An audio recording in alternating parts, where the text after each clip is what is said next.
నేను పంజాబ్లో కట్టకలాంలో 1903వ సంవత్సరంలో జన్మించాను. మా నాన్న పేరు కిషన్, మా అమ్మ పేరు విద్యావతి. నాకు చిన్న వయసు నుండి స్వాతంత్ర్యంపై మమకారం పెరిగింది.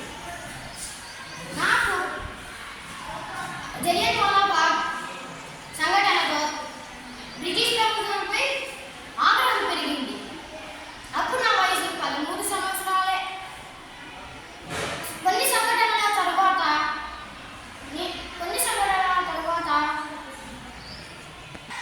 పెళ్లిని వద్దని, నా జీవితాన్ని దేశానికి అంకితం చేశానని